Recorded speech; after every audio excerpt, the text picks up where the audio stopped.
just so much fun. Doesn't get any better than Steve Quayle and Doug Hagman and Joe Hagman.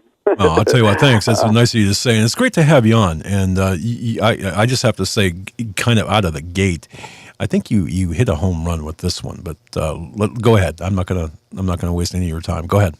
Well, I mean, really, how timely is this discussion? You guys know because you watch the headlines every day that in just the last 48 hours, the Palestinians and the Jordanians came together, actually confirmed part of the scheme that was that's in my new book, but that also I published on Skywatch TV in part one of an online series based on the new book 2 weeks ago, and it confirmed to me that even the Jordanians, the Palestinians, these people watch us and they listen to what we're saying because they know we're connected, and our connections go inside Washington D.C., even among members of the current Trump administration. But now the Palestinians and the Jordanians, this week, they set up this joint council for what? The administration of the Temple Mount and the other Muslim holy sites in Jerusalem. Why? In an effort to preemptively torpedo the advancement of U.S. President Donald Trump's regional peace plan. And in fact, one of the senior Fatah officials said specifically the move was because the Jordanians and the Palestinians are aware that within the framework of the regional peace plan, responsibility for the Temple Mount will be transferred to a joint Arab-Islamic Council granting Saudi Arabia official status around the Al-Aqsa Mosque. Now, I go into a lot of this already in the new book, why that's happening, and some of the potential pitfalls around all of it. But the bottom line is, they're trying, and it may work. Their scheme might work by adding 5 members of the Palestinians to the Jordanian control over the Temple Mount. It might cause some last-minute edits to the peace plan that would remove some of the language that was going to be part of the barter, which would have pushed Saudi Arabia. There's some other things that are also happening we can talk about later with Saudi Arabia and the murder of Khashoggi and stuff like that have caused some modifications in the current plan. But I had access to some of the information that was being fed to me, and that was what caused me to rush to publish this book, The Top Secret Plan to Build the Third Temple, because there definitely was language in there. And by working, well, I'll get into that after a while. Anyway, bottom line is, Jared Kushner now, Jason Greenblatt, they're going to be arriving in the Middle East here in the next couple of weeks, if the plan stays as it is today, to begin advancing this, the whatever Trump called it, the peace plan of all peace plans or whatever. Now, Steve said something a moment ago. He said, that even the Christians are out there pushing for the construction of a third temple and all that, not knowing that they're actually playing into the hands of a malaise here, of a scheme that ultimately is going to generate the arrival of Antichrist before it generates the arrival of the second coming of Jesus Christ. At least that's what I believe, and many people in evangelical Christianity believe.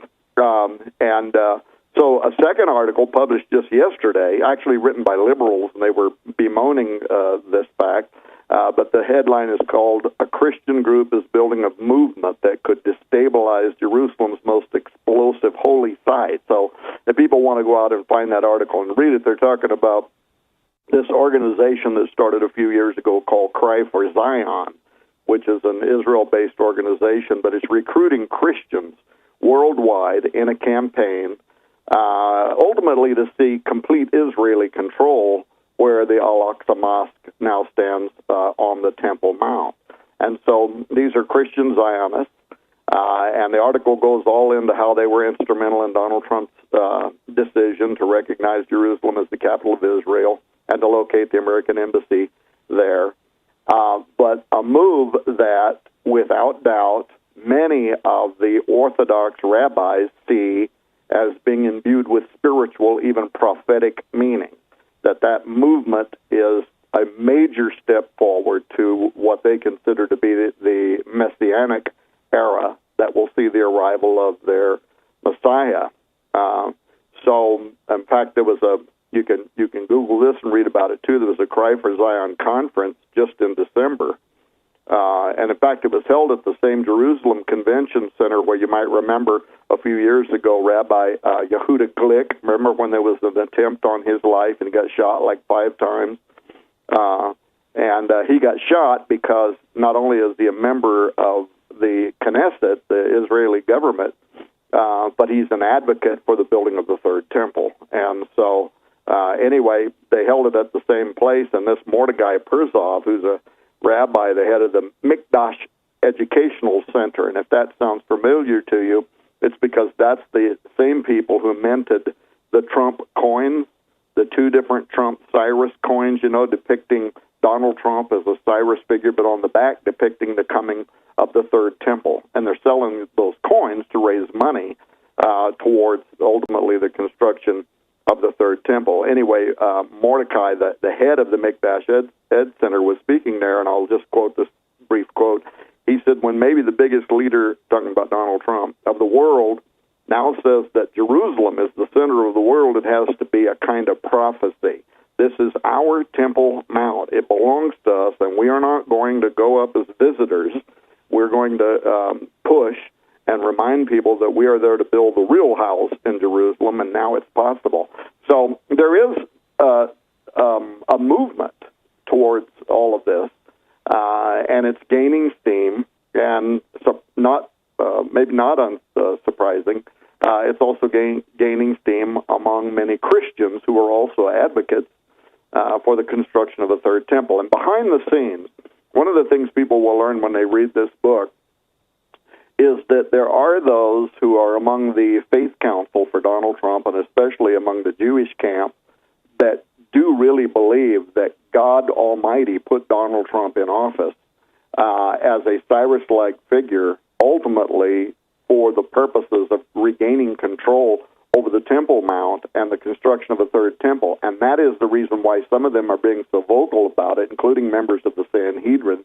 That is also why Netanyahu sent a message that didn't go unnoticed by myself and a lot of other people when he stood up the day after Donald Trump recognized Jerusalem as the capital of Israel and ordered our embassy to be moved there. And Netanyahu got up and said, Donald Trump was not only making history, but he said it's imbued with prophecy. And then he made this famous statement: the Temple Mount is in our hands. Well, that was clearly a signal, because that was exactly what was said following the 67 war, in which they retook Jerusalem, and all of the conservative and Orthodox Jews were running around saying, the Temple Mount is in our hands, the Temple Mount is in our hands. So there's a lot of signaling that's going on here to the people that are in the know and that understand what this movement is toward. If I can ask you a question, Tom, isn't the Temple Mount real estate, if you will, biblically and legally theirs, the belong to Israel and the Jews?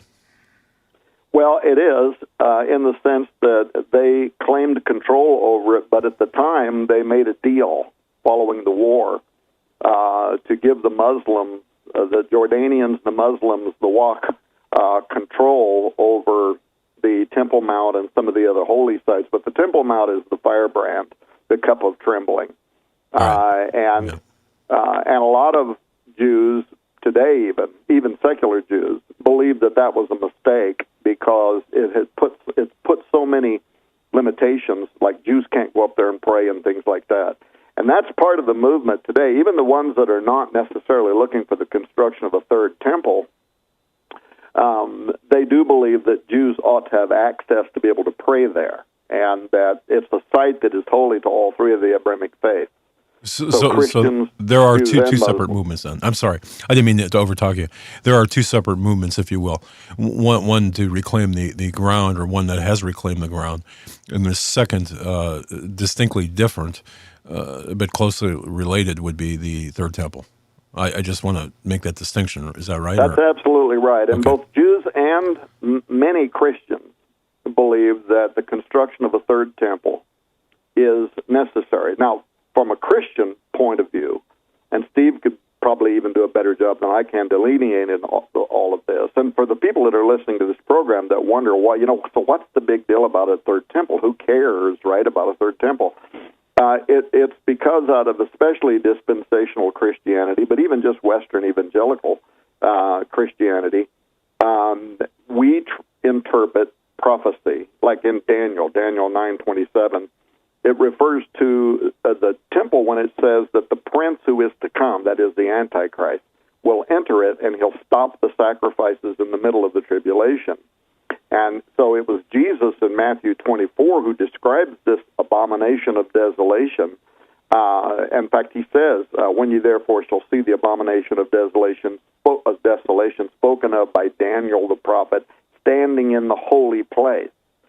So the Apostle Paul mentions it when he declares that the man of lawlessness is going to profane the temple by entering it and declaring himself to be God. He said that to the Thessalonians, 2 Thessalonians. So people believe that the third temple, well, some, by the way, also believe it's mentioned in the book of Revelation when John is told to measure it. But they believe that a third temple has to be built because Daniel the prophet, the Apostle Paul, Jesus Christ referred to this man of sin desecrating the temple, setting up probably an image of himself and declaring himself to be God, Paul says. So that has to be built, but it first is going to be desolated. It's going to be profaned by the Antichrist before a sanctioned temple. So I talked to a rabbi not long ago, a Messianic rabbi, and he said there will be a third temple, but it's an unsanctioned temple. It's not the one that God wants, and therefore it's going to be profaned by Antichrist. It's going to be Armageddon, second coming of Jesus Christ. Now, in his belief, the real temple is going to descend down from heaven, and a lot of Orthodox Jews believe that too. And it's going to be the one that's going to settle over the Temple Mount in Israel following some catastrophic war that probably wipes out everything that's there. And then it's from there that Jesus Christ will reign for 1,000 years over the earth, seated in Jerusalem. So there's different ideas. It'll either be built by people or it's going to come down from God out of heaven, and both Jews and Christians kind of go back and forth over those ideas. But again, it is the cup of trembling. Jerusalem is the center of prophecy. And Tom Horn comes from the point of view that a third temple is going to be built and that it's going to give rise to the Antichrist. Steve? And I think that's the critical issue, Doug and Joe, and good evening, everyone, because here is I would call it, Tom, there's two thoughts on this. First of all, Jesus said this statement. He said, I came and you received me not. Another will come claiming to be the Messiah, and he you will receive. And so, this has been something that's really been, I'll use a bakery's term, I don't know how to bake a cake, but frosting my cake. I don't believe that Christians understand the scenes going, the plans for their destruction going on behind the scenes. And remember, ladies and gentlemen, when everybody says, "Oh, isn't it great what the Sanhedrin are doing?" No, they're the ones that, in concert with the Pharisees, crucified Jesus. So, to a religious Orthodox Jew, Jesus is not the Messiah. He's not the Son of God. So they're going to take the Antichrist, and Antichrist, just again for basic Bible, means in place of Christ. And Tom, I shared something with Tom, and I want to share it with everybody right now. The other night, I don't know, maybe a week ago, this thing was really bothering me just because so many Christians seem to be quiet about our brethren's slaughter worldwide, yet embracing their coming slaughter. God promised that he was going to dwell in us by the Holy Spirit. So our bodies are the temple of the Holy Ghost. So that's what I call an internalist. And so it's always the people that want external pomp and splendor and some form of what I would call religiosity that usually contribute to their own demise. I don't have the time to go into that, but I want to quote Isaiah 55:7-9. Let the wicked forsake his way, and the unrighteous man his thoughts, and let him return unto the Lord, and he will have mercy upon him, and to our God, for he will abundantly pardon. And here's the part that God really, I can't tell you how this resonated in my spirit, like cymbals, two of them on my head. For my thoughts are not your thoughts, neither are your ways my ways, saith the Lord. For as the heavens are higher than the earth, so are my ways higher than your ways, and my thoughts than your thoughts.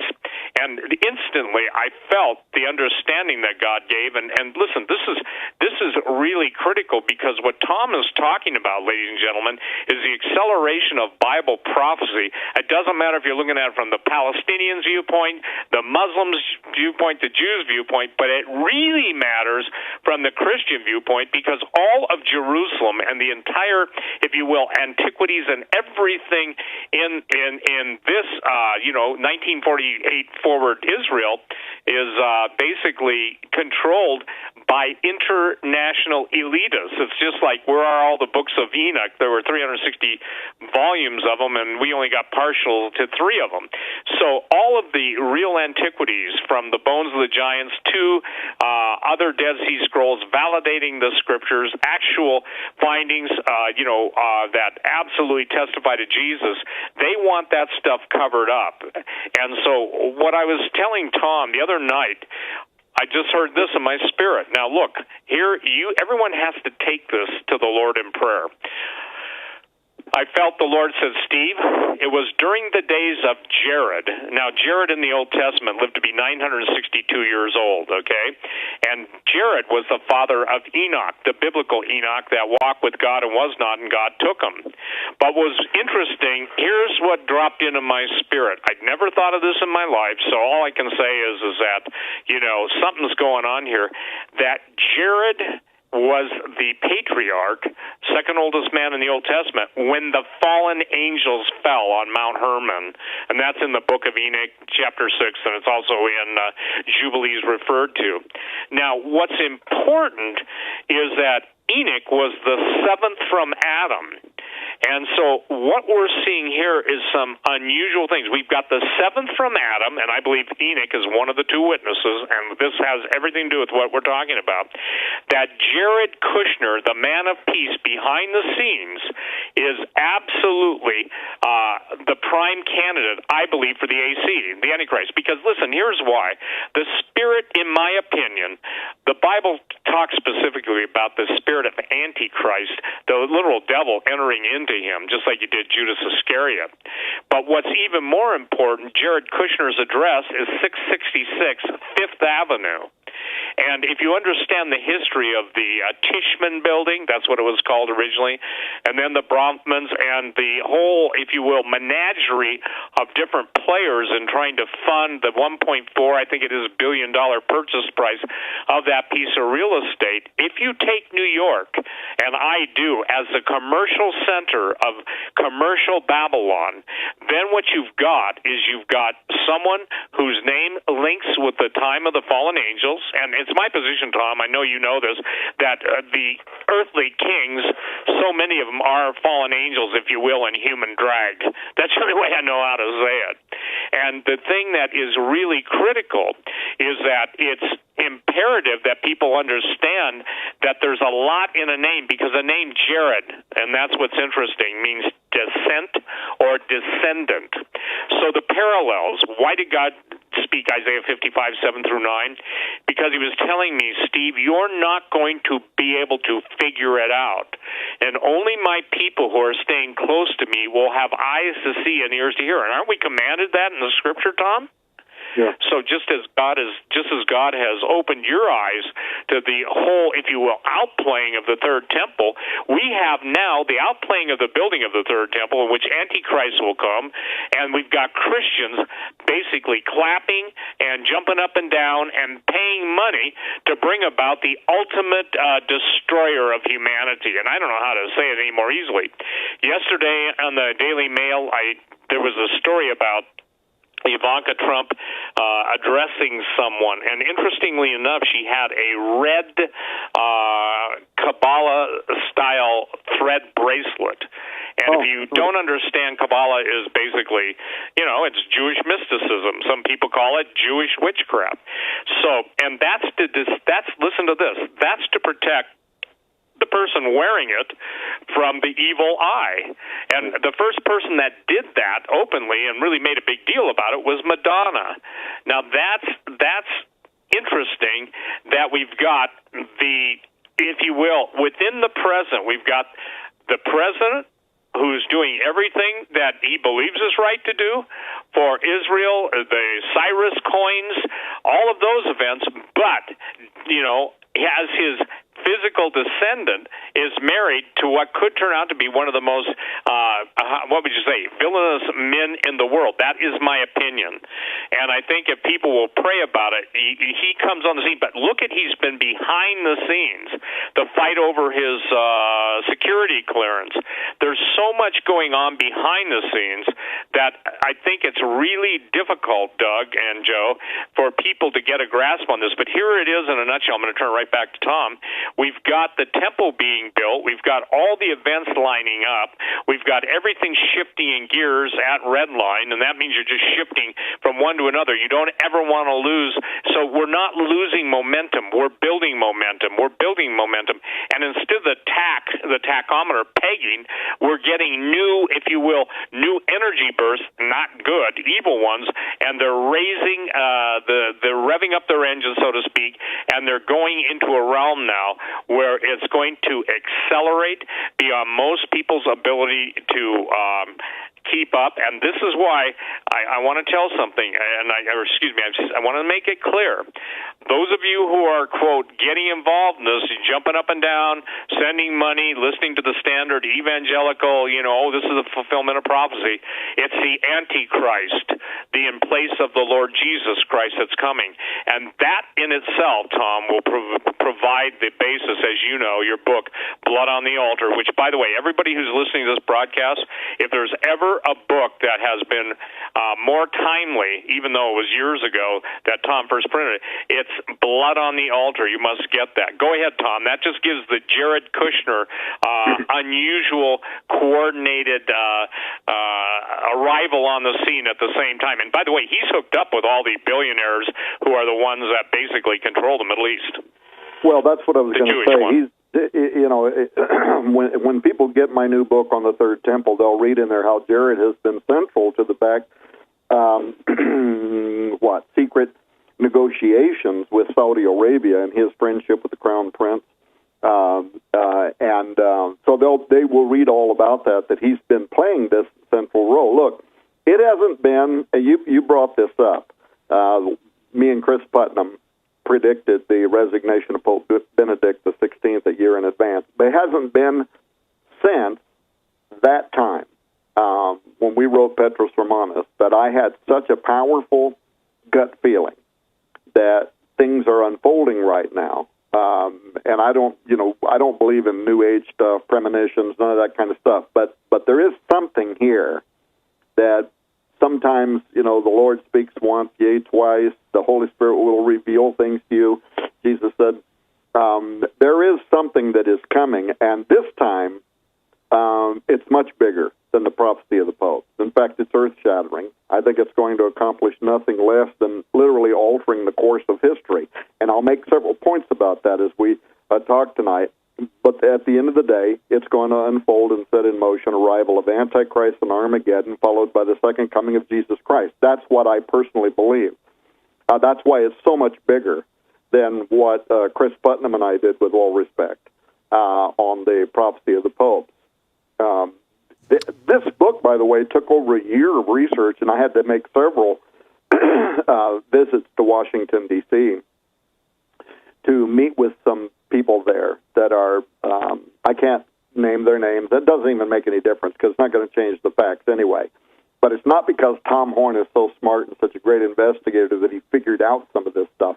The reason that I was ahead of even the Jordanians in stating that behind the scenes there was a movement that was going to push through this peace plan to give control over the Temple Mount and other holy sites to Saudi Arabia is because I was told by an authority on the inside of the Trump administration that was part of the peace plan. Now, it might change now. They might, tweak some of the language or whatever, or maybe not. Maybe that will be part of the negotiation. Initially, if I'm to understand this correctly, and I apologize, and by the way, Joe's not sick tonight, as we all have been really sick the last couple of days. But am I understand then what you just said with respect to the Saudi role in this? I mean, there's a pretty heavy Saudi role in this. I mean, a significant, like really, really strong Saudi role in this. Yeah, let me lead up to that. Okay. Let me lay a couple of foundational thoughts, and then I'll get to that. Okay.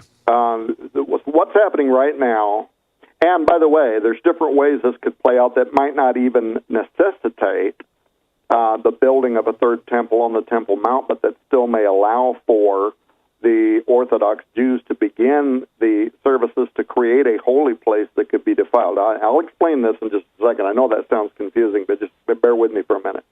So, third temple in Jerusalem.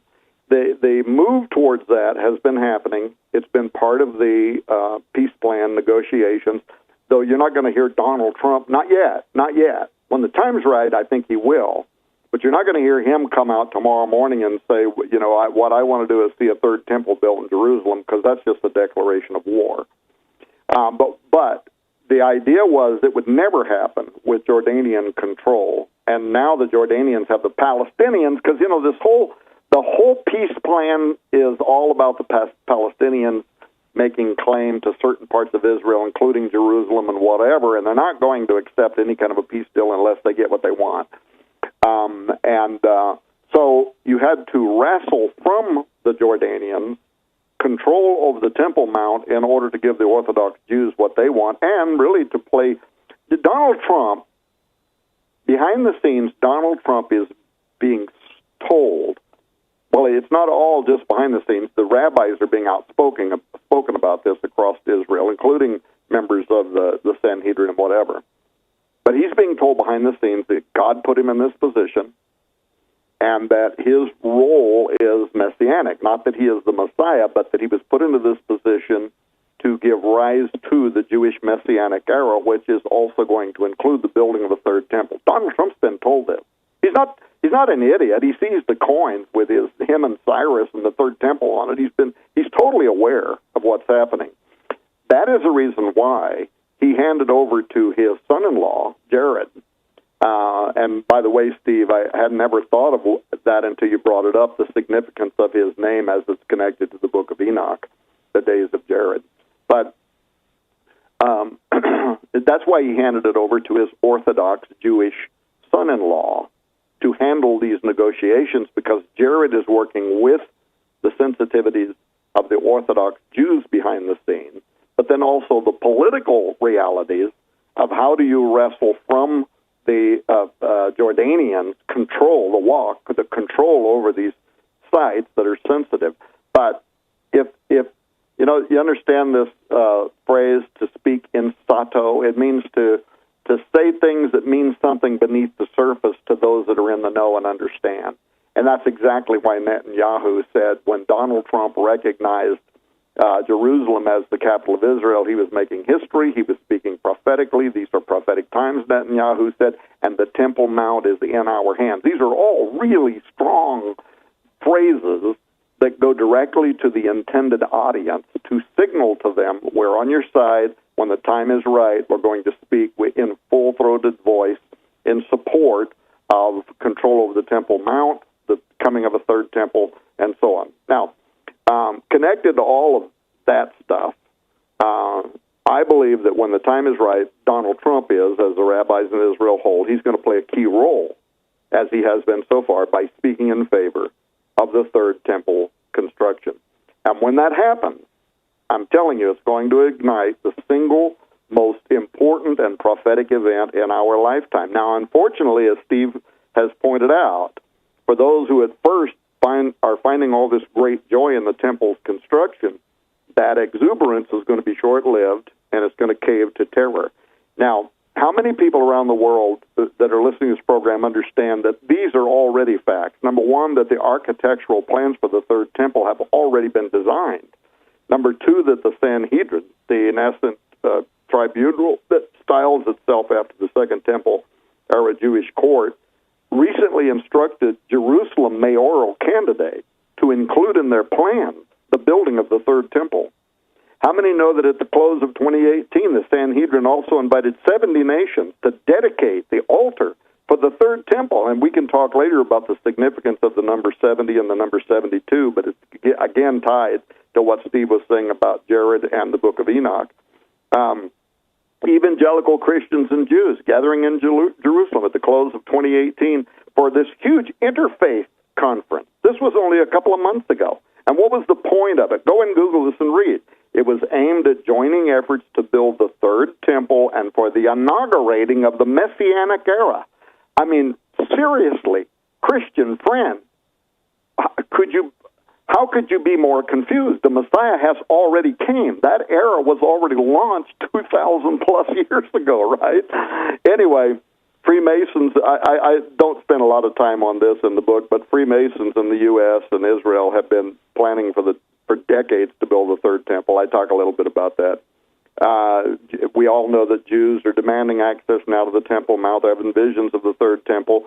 Steve said a moment ago, September, a newborn red heifer certified by a board of rabbis as fulfilling all the biblical requirements for temple service. And the red heifer is important because this would be used in the purification of the priest for service in the third temple. Anyway, all of this stuff, but Saudi Arabia, to get back to your question, Saudi Arabia, Jewish religious leaders, and Donald Trump have been, with Jared, have been negotiating behind the scenes to transfer control of Israel's holy sites, including the Temple Mount, to the Saudis as part of this peace covenant that will result in, among other things, the building of a third temple. And by the way, there's even some Muslims, a couple of Muslim scholars, that have written in favor of the building of the third Jewish temple. So that's kind of rare. Anyway, so those are some of the revelations that I cover in the book.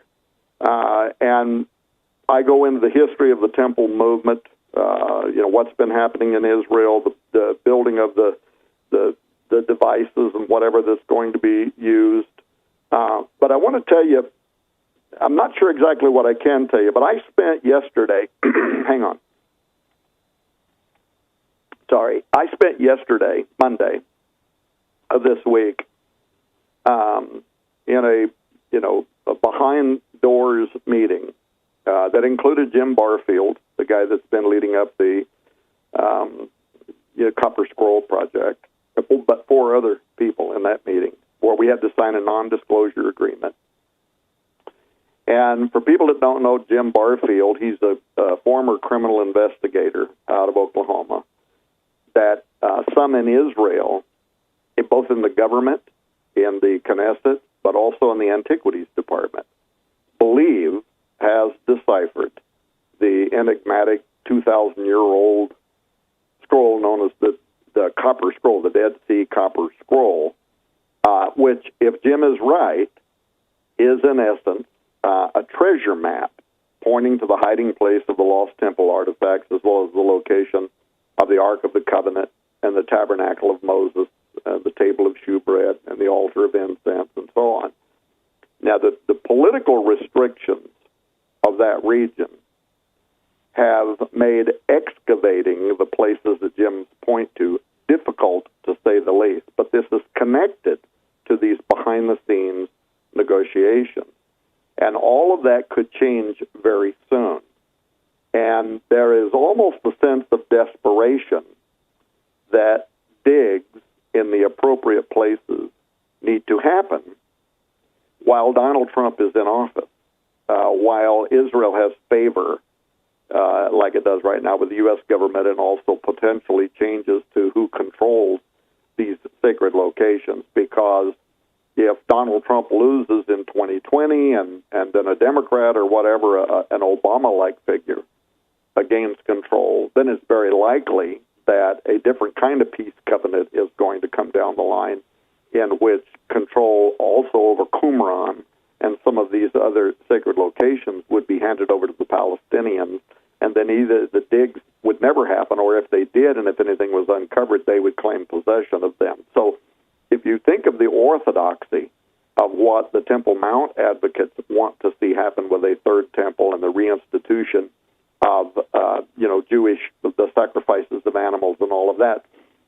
If you think of what they're hoping to be able to see, and you think of the people that are in Donald Trump's ear behind the scene, including the Orthodox Jewish faith of his son-in-law, Jared, the people that are influencing him, many of whom support the idea of the building of a third temple and the launching of the Messianic era, right now is the time before 2020 to make some decisions through the antiquities departments and so on. And I would love to be able to tell you, and I can't, what those discussions included yesterday.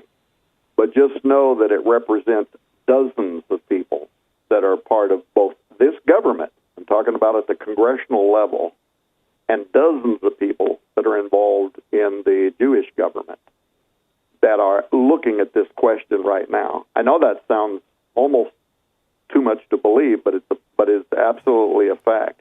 Now, for people that don't know, the Copper Scroll, this was discovered in the 1950s. It's unlike the other Dead Sea Scrolls, all the other Dead Sea Scrolls written on papyrus and so on. The Copper Scroll was inscribed by 4 different writers, they believe, onto a long sheet of copper. I can't remember how long it was, 12 feet or 14 feet or whatever, and when they found it, it was broken in half. But the other difference between the Copper Scroll and the other Dead Sea Scrolls is the Dead Sea Scrolls, as we understand them, they're the ones that contain all the biblical works, including the Book of Enoch, while the Copper Scroll is a list of like 64 or 5 locations where treasure appears to be hidden, including large amounts of gold and silver, probably from King Solomon's treasures or the temple treasury, as well as maybe money that had been accumulated from the Bar revolt against the Romans after the destruction of the Second Temple. But in any case, Barfield set out years ago to discover the truth of the Copper Scroll. And this actually happened after he met Vendel Jones. Remember him, Steve? Oh, absolutely. As a matter of fact, I think I interviewed him years ago. Yeah, so you had Vendel Jones, who was just this Texas preacher that turned amateur archaeologist, but he spent like 30 years of his life studying the Copper Scroll, and him and Barfield met each other, became friends. Vendel died. Barfield went on.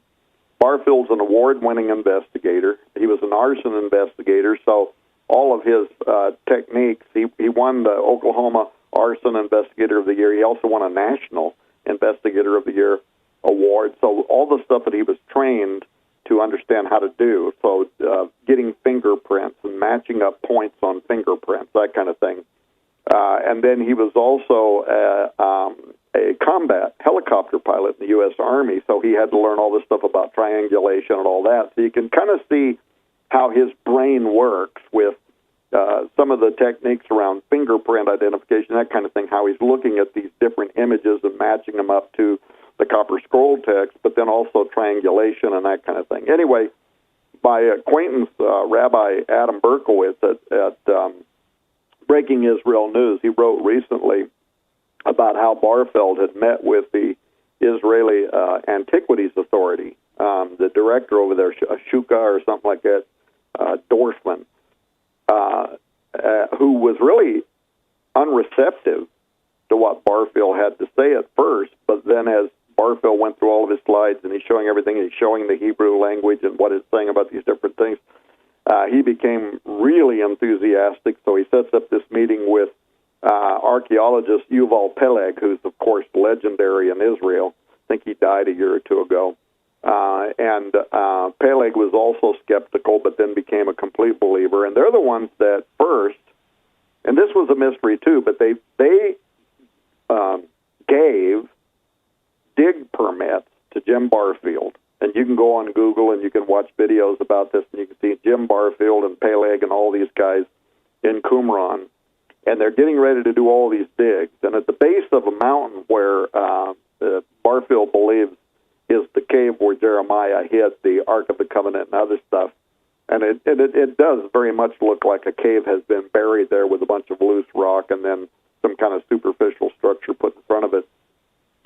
They got permits to dig there, and they needed to dig down 9 feet. Well, they were only at 1 foot when all of a sudden, they're like literally just 1 hour into the dig, and Peleg gets this mysterious phone call, and without any explanation, all the digs, everything is shut down. And I asked Jim about that, and he said he didn't know for a year, but it turned out that it was some very powerful, an archaeological group in the United States of America that got on the phone that also had connections inside the Israeli government, whatever, and they got that shut down. And anybody that knows anything about archaeologists and that whole field knows there's a lot of jealousy. There's a lot of competition to be the first person to discover XYZ. So anyway, it got shut down. Now, Barfield's findings, though, about this burial cave, part of it, why it was interesting to me, is it conforms to the description, Steve, in the book of 2 Maccabees, where the prophet Jeremiah in Maccabees 2, with the assistance of several people, he hides the holy objects of the temple to protect them from the Babylonians, seals the cave carefully, and records the locations on a copper tablet. That's what it says in the book of 2 Maccabees. And don't forget, that's also where our late friend David Flynn said that the Ark of the Covenant and other treasures were hidden in that area near Mount Nebo in Qumran. In 2 Maccabees, I'm looking at it right now, it says Jeremiah came and found a cave dwelling, and he brought there the tent. Now, that's important. That's the tabernacle of Moses, the portable temple. The tent and the ark and the altar of incense. Then he sealed up the entrance. And I've looked at all of the evidence, including some stuff that we were shown yesterday that's never been online or anywhere else before, that there is reason to believe that Barfield, who's certainly, I mean, he's not a scholar, he's not really an archaeologist, he's none of those things, but one way or another, he may have actually deciphered this. Now, a formal request to scan the area was turned down, but it happened anyway, using a metal detector. And I'm not sure what I can say about this or not say about this, but a member of the Knesset helped Barfield, and they went there anyway, and basically the guards turned their back. And they took this very powerful, one of the most powerful metal detectors in the world, can scan down to 50 feet deep, and what's more important is it discerns the difference between metals. And I saw all of the newest slides yesterday, and it appears that literally the Fort Knox of Israel is in this area, as all these readings are talking about gold and silver. And I don't mean small amounts. We're talking about train loads. Well, okay, maybe not train loads, but certainly dump truck loads of this material and some other very, very unusual stuff. So now I'm bringing all this up about the Copper Scroll because, as I point out in my new Third Temple book, the discovery of the Ark of the Covenant or other temple treasures will demand overnight the construction of the Third Temple. Why? Well, because none of the Abrahamic faiths, not Orthodox Judaism, not Muslims, not Christianity, would tolerate the idea of the Ark of the Covenant or any of those structures being placed in a museum somewhere for gawkers. The Bible was very, strict about this in the Old Testament, about how, and for those that haven't, like the Muslims and the Orthodox Jews that have not accepted Jesus Christ as Messiah, they would certainly believe that this is going to have to be handled in a very particular way. And by the way, Jeremiah also buried there the ephod of the high priest. So the vest that the high priest would wear with the and thummim and the jewels would also be there. And what would have to happen, this is, by the way, how do I know all this? Because this is actually what's being talked about. Behind the scenes, this is the discussion that is part of what is going on right now. That if what they suspect to be true is there, and likely before the end of this year, before the next presidential election, when this territory could be turned over to the Palestinians. This dig needs to be made. If it happens, they have to sanction a high priest, and he's going to have to put on the ephod, and there's going to have to be, they've got to identify members of the Aaronic priesthood, the Levites, or they're going to have a special priest that can say that they're part of the order of Melchizedek, which would have been outside of the Levites. But anyway, it sounds crazy, right? But this is literally what these meetings are about. They're going to have to sanction a priesthood. They've got to go in and remove these things in exactly the right way. But then what do they got to do? Well, according to Maccabees and some other ancient texts, Jeremiah also hid in that cave the tabernacle of Moses. Now, that's the portable temple. That's why he said there's also another way that this could be done that wouldn't require building a third temple on the Temple Mount, although we could talk about the different ways that could happen. But if the tabernacle of Moses was recovered, then the Ark of the Covenant and everything else could be placed inside the portable tent. And actually, if it was recovered at Qumran, they could actually set the tabernacle of Moses up in Qumran if they wanted to. And that could be the location from which the Jewish rituals could once again commence. But they might also set it up somewhere just outside what's called a prophetic priest. Could be sanctioned to say that they could set it up right next to the Temple Mount in Israel. Anyway, a lot of stuff like that. By the way, people can get the authorized new book by Shelley Neese, who's worked with Jim Barfield for 20 years. And her brand new book just came out called The Copper Scroll Project. It deals with some of this. It doesn't deal with what I was telling you just now, but it deals with all of this. They can get it free with my new Third Temple book. They can also get Carl Gallup's new book on the Rabbi Kaduri, the rabbi that found Messiah free, a bunch of other free stuff. But like I always do when I'm on Hagman, if a person buys the Third Temple book, it's called the Third Temple Collection, I think. If they go to our website, click on that and buy that. I'm also going to tell the warehouse to add at no cost the new Belly of the Beast documentary film, which has been selling like crazy. It's a great documentary. Because it is actually connected to the Third Temple, because the Washington Freemasons have an interest in the building of the Third Temple. Why? It's in anticipation of the arrival of Antichrist, who they would think of as their Osirian or Apollonian king of the coming Novus Ordo Seclorum. Anyway, if anyone's interested, I'm just saying that if you go to skywatchtv.com, click on the ad at the top of the page, or go to skywatchtvstore.com and check out the new arrivals. You'll see the ad there for the Third Temple Collection. And at checkout, in the comment section, type in, "I heard you on Hagman," and I'm going to instruct the warehouse to also include at no cost the Belly of the Beast new documentary film. And that's well worth it. We got about a minute 30 before the top of the hour break. Just for the geographically challenged, by the way, Qumran, you'd made numerous references to that. That, of course, you're referring to the cave area of the caves near the Dead Sea, where the Dead Sea Scrolls were found, right? I mean, that's Qumran. Yeah. So if you look at a map, you'll see Mount Nebo kind of up at the top of the point of the Dead Sea. And then looking at a map, to the left of that, you will see the area of Qumran, where the caves are. And Qumran, we only got a minute, so I won't go into all that, but yeah. All right.